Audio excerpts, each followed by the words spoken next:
hədislər Quran-ı Kərimi təfsir edir və izah edir. Hədis deyəndə yalnız Peyğəmbərin dediyi sözlərmi nəzərdə tutulur? Bizim hədislərə olan ehtiyacımız, daha doğrusu şiddətli şəkildə olan ehtiyacımız, hədislərin Quranla olan bağlılığını bildiyimiz zaman daha gözəl aydın olacaq. Əssəlamu aleykum və rəhmətullah əziz izləyicilər. Hər birinizi Mədinə Saatının növbəti buraxılışında xoş gördük. Bugünkü mövzumuz dinimizin ikinci məsəri olan sünnət, yəni Peyğəmbərimiz sallallahu aleyhi və səlləmin hədisləri haqqında olacaq.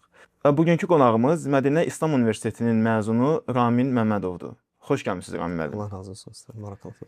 Ramin müəllim, sünnə və sünnət sözünü çox eşidirik və bu sözün işləndiyi yerdən asılı olaraq mənası dəyişir. Və istərdim ki, bu haqda bizə məlumat verəsiniz. Sünnət sözü nə deməkdir? Elhamdülillahi Rabbil alemin və salatu və selamu alə əşrafil ənbiyyə və mürsəlin nəbiyyənə Muhammedin və alə alihi və sahbihi əcməin. Əmmə bə'd. Hadi qardaş, ümumiyyətlə sünnə sözü işləndiyi yerindən sizin ifadə etdiyiniz kimi işləndiyi yerdən asılı olaraq mənası dəyişir. Misal üçün, ərəb dilində əgər götürsək, sünnə sözünün mənası ərəbcə gedilən yol deməkdir.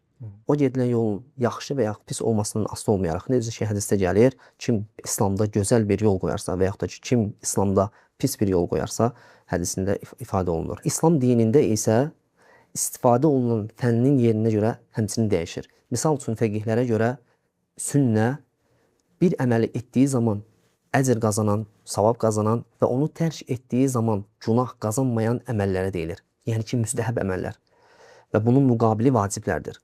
Hədis alimlərinə görə isə sünnə deyildiyi zaman Allah Rasulundan sallallahu aleyhi və səlləmlə bizə gələn hədislərdə istəyir sözlər, istəyir feillər, istəyir təqrir və yaxud da ki, istəyir Allah Rasulunun sallallahu aleyhi və səlləmin yaradılış və yaxud da ki, əxlaqi sifətlərini vəsf edən hədislərə deyilir. Lakin əqidə və üsul alimlərinə görə isə sünnə sözünün mənası əsasən Allah Rasulunun və onun əshabının getdiyi yol, əqidə, tutduğu yol nəzərdə tutulur. Və bunun da müqabilində bidətdir. Buna misal olaraq bəzi alimlər sünnə adlı əqidəni aydınlaşdıracaq sünnə adlı əsərlər yazmışdılar.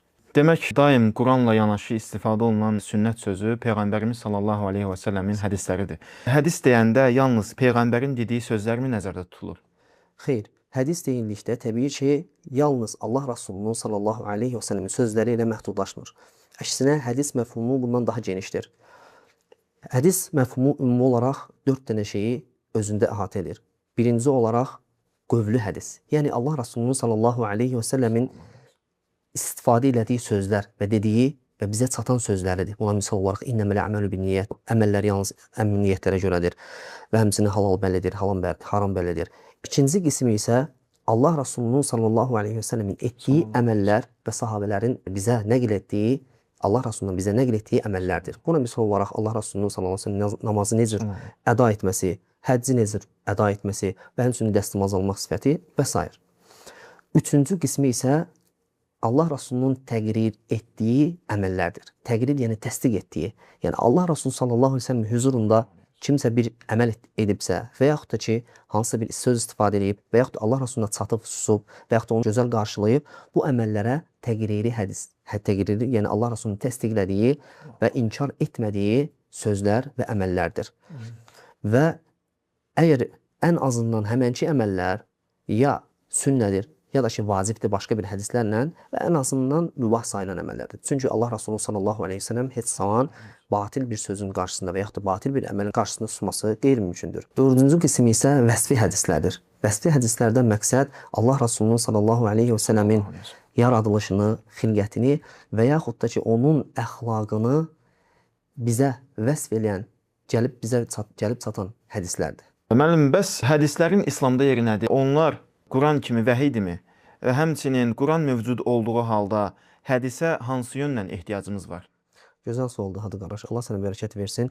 Həqiqətən də hədislərin İslam dinində əzəmətli bir məqamı vardır. Və bu məqamı anlamaq üçün biz bir neçə yöndən baxa bilərik. Sualda da qeyd olunduğu kimi, hədislər vəhiydirmi? Şübhəsiz ki, hədislər vəhiydir. Necə ki, Allah Subhanahu wa Ta'ala Necm surəsində buyurur ki, وَمَا يَنْطِقُ عَنِ الْهَوَى Allah Rasulü öz istəyindən danışmır. İn huve illa vahyu yuha. O yalnız ona təlqin olunan vəhidir. Və həmçinin bizim hədislərə olan ehtiyacımız bir neçə nöqtədən izhar olur. Bunları müminin həyatında Allah Rasuluna tabiçiliyin necə ehtiyac olmasını bildiyimiz zaman bilə bilərik. Necə ki, Allah Subhanahu wa Ta'ala Quran-ı Kərimdə neçə yerdə bizə buyurur ki, və atiyyullaha və atiyyur Rasul. Allaha və Rasul'a tabi olun. Və həmçinin buyurur ki, və mə ətəkumur Rasulü fəxuduhu və mə nəhəkum anhu fəntəhu. O, sizə nəyi verirsə, onu götürün və sizə nəyi qadağan edirsə, ondan əl çəkin. Və müminin həyatında Allah Rasuluna sallallahu aleyhi ve sellemə təəssü eləmək, ona tabiçilik, tabi olmaq çox əhəmiyyətlidir. Bunlardan bir neçə faydalar saya bilərik. Allah Rasuluna sallallahu aleyhi ve sellemə tabi olmağın faydalarından Allahın məhəbbətini qazanmaq və Allahın məğfirətini çatmaqdır. Necə ki, Allah Subhanahu wa Ta'ala Əl-İmran surəsində buyurur ki, "Qul in kuntum tuhibbunallaha fettabi'uni yuhibbukumullahu və yaghfir lakum zunubakum." De, əgər siz Allahı sevirsinizsə, mənə tabi olun ki, Allah da sizi sevsin və günahlarınızı bağışlasın. Və həmçinin Allah Rasuluna sallallahu aleyhi ve sellemə tabi olmaq insanın Allahın rəhmətini qazandırır. Necə ki, Allah Subhanahu wa Ta'ala Nur surəsində buyurur ki, "Və aqimus salata və atuz zakata və atiyyur rasulə ləalləkum turhamun." Namaz qılın, zəkat verin və Allah Rasuluna itaət edin ki, sizə rəhm olunsun. Və həmçinin bu ayə onu göstərir ki, biz öz ibadətlərimizə Allah Rasuluna itaət etməliyik. Onun bizə öyrətdiyi kimi ibadət etməliyik.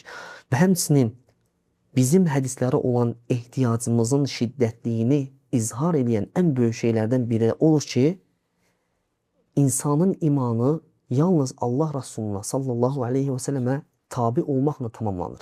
Necə ki, Allah Subhanahu Teala bunu Nisə surəsində açıqlayaraq buyurmuşdur ki, فَلَا وَرَبِّكَ لَا يُؤْمِنُونَ حَتَّى يُحَكِّمُوكَ فِي مَا شَجَرَ بَيْنَهُمْ ثُمَّ لَا يَجِدُوا فِي أَنفُسِهِمْ حَرَجًا مِمَّا قَضَيْتَ وَيُسَلِّمُوا تَسْلِيمًا.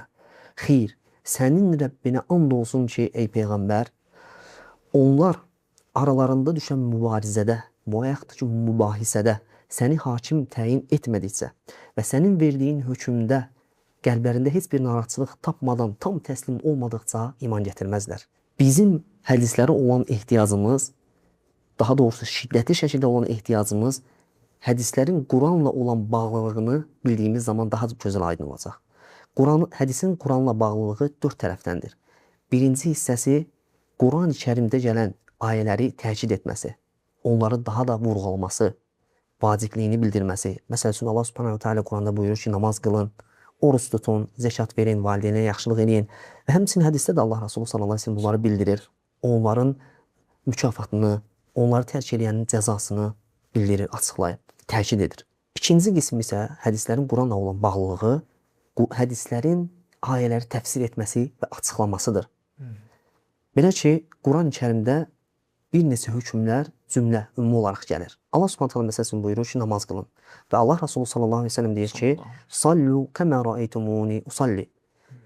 Mənim necə namaz qıldığımı görürsünüzsə, siz də elə namaz qılın. Namazın şərtləri, rükunları, dəstəmazın şərtləri və rükunları və yaxud da zəkatda olan nisab, nə qədər zəkat verməlidir, nə zaman insana vacib olur və həmçinin həccin əhkamları, ayinləri və s.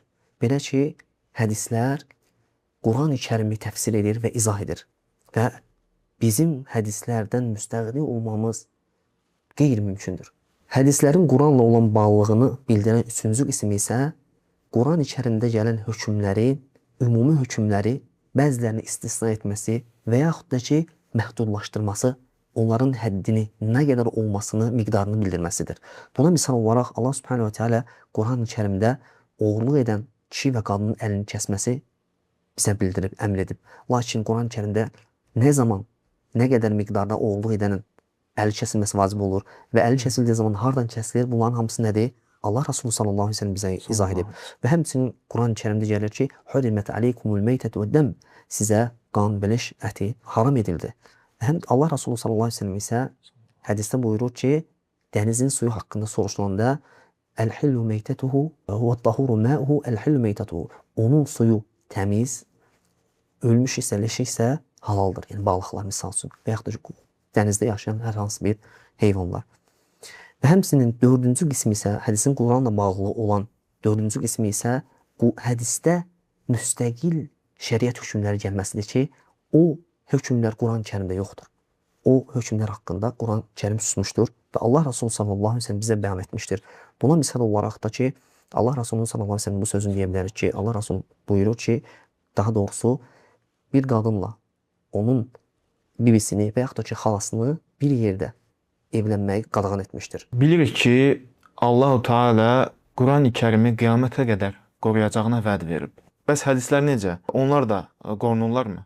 Şübhəsiz ki, Allah Subhanahu wa Taala'nın "İnna nahnu nazzalna zikra ve inna lehu lahafizun" həqiqətən zikri biz nazil etdik və onu biz qoruyacağıq vədi zəruri olaraq hədisləri Allah Resulü'nün sallallahu əleyhi və səlləm sözlərində əhatə edir. Bunun mahiyyətini dərk etmək üçün bundan öncəki keçən sözlərimizi də nəzər salmaq kifayət edər. Lakin əlavə bəyan üçün, misal üçün Allah Subhanahu wa Taala Quran-Kərimdə buyurur ki, Qiyamət surəsində "İnne aleyna cem'ahu ve Qur'ana" Quranın sənin qəlbində qərar tutması və onun oxunuşu bizə aiddir. "Fəizə qara'nahu fettabi' Qur'ana" Biz onu oxuduğumuz zaman sən onun oxunuşunu izlə. "Summa inne aleyna bayana" Sonra onu bəyan etmək də bizim üzərimizədir. Hədislərin Quranla bağlılığı zaman danışarkən əlavə etdik ki, bunlardan da biri hədislərin Quranı təfsilat etməsi, açıqlamasıdır. Və Allah Subhanahu taala burada buyurur ki, Quranı bəyan etmək də həmçinin bizim üzərimizdir. Necə ki Allah Taala Qurani-Kərimin sözlərini qoruyub və həmçinin onun bəyanını da qoruyub. Ola bilməz ki, Allah Subhanahu taala öz kitabının sadəcə sözlərini qorusun, lakin onun hökmünü, anlamasını, həyatda tətbiq etməsini isə qorumasın. Bu mümkünsüzdür. Və bunu daha da gücləndirən Nəhl surəsində gələn Allah Subhanahu taala'nın bu ayəsidir. وَأَنزَلْنَا إِلَيْكَ الذِّكْرَ لِتُبَيِّنَ لِلنَّاسِ مَا نُزِّلَ إِلَيْهِمْ وَلَعَلَّهُمْ يَتَفَكَّرُونَ Biz sənə zikri nazil etdik ki, insanlara nazil olanı açıqlayasan ki, onlar onun ətrafında düşünsünlər. Lakin sual yarana bilər ki, Allah Subhanahu Teala Qurani-Kərimi insanlara sevdirməklə və nəsillərdən nəsillərə ötürərək, sinələrdə əzbərlənərək gəlmişdir. Bəs hədislərin qorunması necə? Cavab budur ki, həmçinin Allah Subhanahu Teala hədisləri də həmçinin bəzi insanlara sevdirməklə yanaşı onları hifz etməklə, əzbərləməklə Allah Subhanahu Teala bu ümməti bəxş etmişdir ki, onlar da hədis alimləridir. Bunları misal olaraq gətirə bilərik ki, Əbu Zura Ər-Razi hədis alimlərindən olan buyurur ki, İmam Əhməd haqqında yəhfabu əlfə hədis. Deyir ki, o milyon hədis əzbərləyir. Ondan soruşurlar ki, sən onu hardan bilirsən? Deyir, bunu mən ondan bir yerdə müzakirə etdim. Və həmçinin Qatadə haqqında buyurur ki, Mə qultin muhaddisin aid aleyhi qat. Mən heç zaman heç bir mühəddisə mənə bir hədisi ikinci dəfə danış deməmişim. Bir dəfə ilə əzbərləyirdilər. Və həmçinin Buxari rahimehullah haqqında gəlir ki, özü haqqında deyir ki, ənə əhvalu 100.000 hədisin sahih və 100.000 hədisin qeyri sahih. Mən 100.000 səhih və 200.000 qeyri-səhih hədis əzbərləyirəm. Buna onların Allah Rasulunun olan sözlərinə olan etinası, onu müdafiə etmək üçün olan cəhdlərini ortaya qoyur. Və bunları misalları çoxaltmaq olar, təbii ki.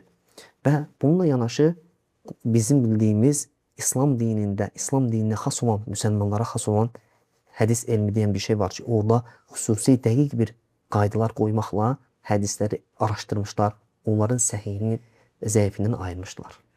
İstərdim ki, bizə və izləyicilərimizə hədis elmi haqqında məlumat verəsiniz.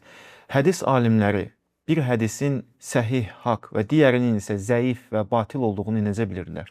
Çox gözəl sualdır, Xalq qardaş. Həqiqətən də hədis elmi Allah Subhanahu ve Teala'nın İslam ümmətinə bəxş etdiyi böyük bir fəxr edəcəyi nimətdir.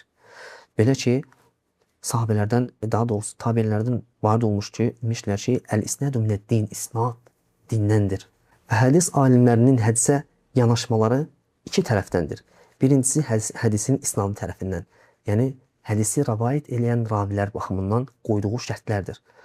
Bunlara qoyulan şərtlərdən çox dəqiq şərtlər qoymuşlar. Birincisi, misal üçün, ravinin adil olması, yəni ki, onun müsəlman olması, həddi buluğa çatması və fasiqlikdən uzaq olması və dininə xələl gətirəcək az bir şeydən belə uzaq olmasıdır. Və həmçinin bu şərtlərdən bir ravinin digər ravidən rəvayət etdiyi zaman ondan birbaşa eşitməsidir. Və həmçinin itqan etməlidir. rəvayət etdiyi hədisi itqan etməlidir. Və itqan etmək yolu da hədisçilərdə iki tərəfdən idi. Ya əzbərlən idi, bu da ki, onların çoxsunun halı belə idi. Ya da ki, yazmaqla, kitabını etina göstərməklə.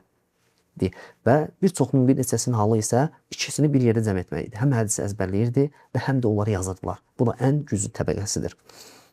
İkinci tərəfi isə, adı qardaş, hədisin mətni tərəfindən yanaşmalardır ki, rivayət olunan hədis həmən o hədisi rivayət edən ravinin gətirdiyi o hədis özündən daha güclü bir ravinin hədisinə müxalif olmamalıdır.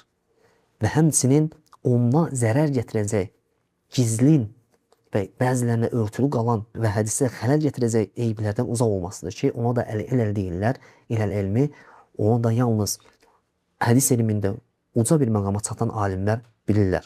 Hədis elmi bir neçə qismlərə ayrılır. Çox saymaq olar, lakin bunlardan əsas bir də rical elmidir, ravilər haqqında yazılmış və həmçinin o hədislər haqqında yazılmış, əthiqat yazılmış. Yəni ki, güclü raviləri ayırmışlar öz kitablarında və yaxud da ki, zəif raviləri bir kitabda Əd-Duafə vəl-Mətrukun deyə kitablar yazmışlar. Həmçinin zəif hədisləri bir yerə toplamışlar və onlara ravilər haqqında deyiləcək bir söz, əgər hansısa bir naqislik üz verərdirsə, onlar haqqında danışmaqdan, Allahın dinini qorumaq məqsədi ilə təyin etmək, danışmaqdan çəkinməzdilər. Necə ki, Muhammed Bundar İmam Əhmədə deyəndə ki, mən sıxılıram ki, bəzi insanlar haqqında deyim ki, filan kəs zəifdir, filan kəs yalancıdır. İmam Əhməd deyir ki, İlə səkət əntə və ilə səkət önə fəmətə ya'riful cahil əs-sahim səqim. Əgər sən sussam, mən sussam, cahil kimsə səhih hədisi zəifdən nə zaman ayıracaq? Hətta onların öz valideynləri olsa belə, necə ki, Buxari rahiməhullahın müəllimi olan Ali ibn Mədini atası haqqında soruşanda o deyir ki, məndən başqasından soruşun. Və ona israr edəndə deyir ki, din innəhu daif. Bu Allahın dinidir. Deyir ki, o zəif idi. Və o həqiqətən də hədis alimlərinin hədisləri qorumaq, onları bir səhih zəifdən ayırmaq üçün qoyduqları dəqiq və çox yüksək bir qiymətləndirilən elm hədis elmidir. Bu elm Allah Subhanahu taala yenə qeyd etdiyim kimi İslam ümmətinə bəxş etdiyi çox dəqiq bir elmdir. Allah sizə bərəkət versin. Həqiqətən bizə verdiyiniz bu məlumatlar çox dəyərlidir. Hədis elmi dinimizin ən böyük gözəlliklərindən biridir. Təsəvvür edin, bir söz əsrlər boyu silsiləvi şəkildə bilinən isnadla düz Rəsulumuz Muhammed sallallahu aleyhi və səlləmə qədər gedib çıxır. Hətta minlərlə insanın bu hədisləri əzbərləməyi nəticəsində artıq heç kim özündən yeni bir hədis uydura bilmir. Və nəticədə eyni hədis müxtəlif ölkələr, müxtəlif qitələr arasında, müxtəlif insanlar arasında eyni şəkildə yayılır. Sual vermək istəyirəm. Bilirik ki, bizim Səhih Buxari və Səhih Müslim kimi mötəbər hədis kitablarımız mövcuddur. Bu kitablar ümumiyyətlə hədis elmi və bu kitablar nə zaman və necə yazılmağa başlayıb? Doğrudan da bu mühüm sualdır. Lakin hədisin nə zaman yazılmasına qısa olaraq toxunmaq istəyərdim. Hədisin yazılması ümumiyyətlə Allah Rasulunun sallallahu aleyhi ve sellemin artıq vaxtında başlamışdı. Bəzilərinin dediyi kimi gec başlamamışdı. Buna misallar olaraq Əbu Hüreyrə deyir ki, məndən çox əzbərləyən yox idi. Yalnız Abdullahdan başqa. Çünki o yazırdı, mən isə yazmırdım. Həmçinin Allah Rasulü hərdən əmr eləyərdi yazmağı. Deyərdi ki, uktubu liyə bişə, bu şəhidsin yazın. Qeyd etdiyimiz kimi də onların əsas etimad etdiyi əzbər idi. Çünki onlar umumi bir qövm idi. Əzbərləmək onlarda səlisli idi. Rahatlıq əzbərləyirdilər. Və onlardan sonra gələn həmənki mərhələdə olan tabinlər idi. Bir-birlərinə hədisi yazmağı, qeyd etməyi tövsiyə edirdilər. Lakin hədisin rəsmi olaraq yazılma müddəti isə Hicri təqvimi ilə 1-ci əsrin sonlarında başlamışdı. Xəlifə Ömər ibn Abdüləziz rahiməhullahın əmri ilə ilk yazanlardan, misal üçün Muhammed ibn Muslim ibn Şihab Əb-Zuhri idi. Ondan sonraki gələn mərhələdə isə bu da 2-ci əsrin ortalarına təsadüf edir ki, artıq o zamanda kitab halına yazılmış kitablar ortaya çıxmışdı. Bunlardan müsnədlər idi. Və 3-cü əsr isə, 3-cü əsr buna qızıl dövrü deyirlər, artıq Əhl-i Sünnənin mötəbər məsdərləri olan kitablar, Buxari, Müslim kimi, Əbu Davud, Tirmizi və Nəsai və İbn Məcə kitabları artıq toplanmışdı, cəm olmuşdu. Müəllim, bilirik ki, bəzi insanlar zamanımızda səhih hədisləri inkar edir və onları təni edirlər. İddia edirlər ki, bu hədislər uydurmadır. İddialarına əlavə olaraq deyirlər ki, bu hədisləri nəql edən bizə çatdıran alimlər vaxtı ikən siyasi təzyiqlər altında bu hədisləri yazıblar. Bu kimi fikirdə olan insanlara cavab verəsiz və əhəd hədislə mütəvatir hədisi bizə başa salasınız. Çox sağ ol qardaş. Hadi qardaş, ümumiyyətlə onların bu iddiası kökündən batildir. Çünki bizim alimlərin bu yolda olan əziyyətləri və sultanlar tərəfindən verildiyi əziyyətlərə dözməsi, səbr etmələri tarix boyu yazılmışdır. Bu insanlar, bu qism insanların tarixi də köhnədir. İndi deyil. Allah Resulü hətta onlar haqqında hədisdə bəyan etmişdir ki, elə bir zaman gələcək ki, bir kəs öz qoltuğunda oturacaq və deyəcək ki, bizimlə sizin arasınızda Qurandır. Orada nə halal tapsaq onu halallaşdırarıq, nəyə haram bulsaq haramlaşdırarıq. Bu insanlar iki qismdir. Birincisi, ya Allahın düşməni olan münafiqlərdir və o zamanlar ki, onlara zənadiq adlandırırdılar. Sonra onları dəstəkləyən şərqşünaslar idi ki, Qərb dövlətindən onlar hazırlanıb göndərirdilər İslam dinini içərdən parçalamaq üçün və günümüzdə də bunlardan biriləri özlərini Qur'anı adlandıranlardır.